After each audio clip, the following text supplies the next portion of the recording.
dengan Ami dalam Ami mengulas buku. Dan yang baru datang ke channel ini, selamat datang. Ini adalah segmen dimana kalian bisa melihat review buku setiap pekannya dalam segmen Ami mengulas buku. Dan segmen lain ada belajar bersama Salam yang berisi perjalanan dan pelajaran bersama anak saya, yaitu Salam. Ini orangnya yang saat ini berusia 2 tahun 4 bulan. Nah, di episode Jumat saya akan mengulas buku berjudul Diari Si Bocah Tengil Orang Ketiga. Ini adalah buku yang ditulis oleh Jeff Kinney dan diterbitkan pada tahun 2016, tepatnya bulan Juli. Nah, ini adalah cetakan pertama oleh penerbit Atria. Buku ini saya temukan di salah satu rak yang ada di deretan buku-buku yang ada di Pustaka Kampung Impian di Desa Balingkarang, Aceh, Samia. Buku ini menceritakan tentang kisah si Greg, dimulai dari kehidupannya sejak kecil di dalam kandungan. Kehidupannya ketika di dalam kandungan. Di sini digambarkan dia menuliskannya dalam sebuah diari, dan di situ dijelaskan bagaimana dia merasakan ketika ibunya memperdengarkan musik, ketika ibunya bercerita, baik itu bercerita melalui buku ataupun pengalaman-pengalamannya. Ayo apa? Salam lagi main pasir.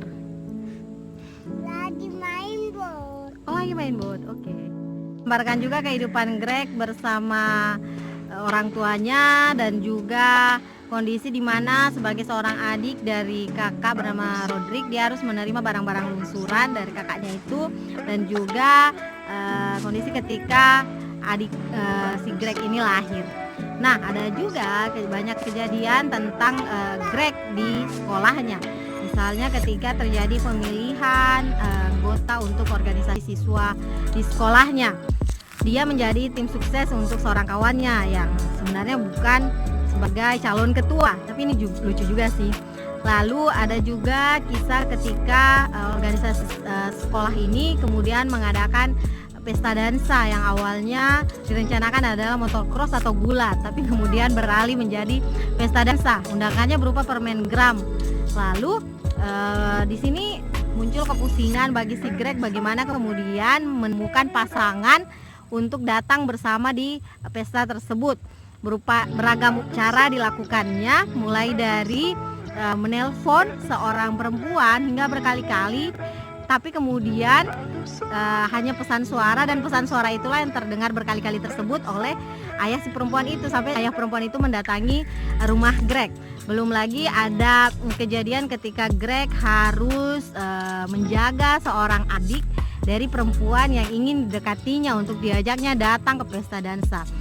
Lalu kemudian beberapa hari mendekati acara tersebut, ada sebuah kejadian yang akhirnya membuat Greg nyaris mendapatkan pasangan untuk datang.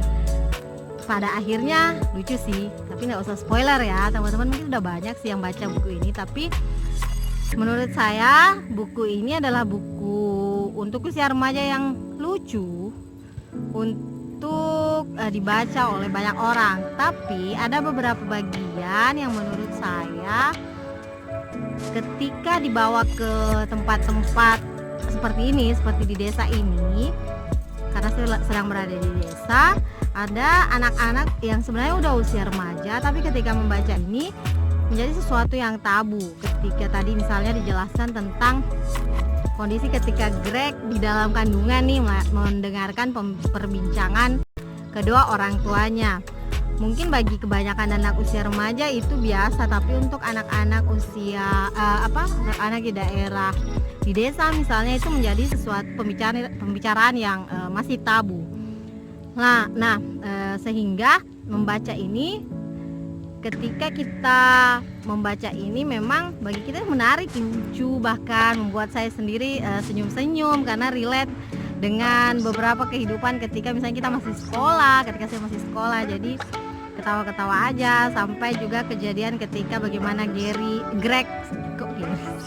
Greg ini berjuang buat mendapatkan pasangannya, buat datang ke pesta dansa. Lalu ada juga kisah ke si paman Greg yang juga menjadi another point of view yang menjadi pendukung juga dalam cerita ini. tapi pendukung yang kuat menurut saya.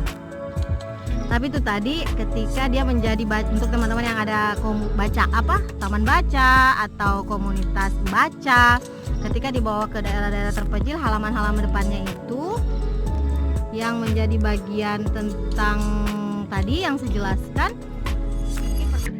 Ini adalah buku novel komedi keluarga ya, dan bisa dibaca untuk itu tadi remaja dan dewasa.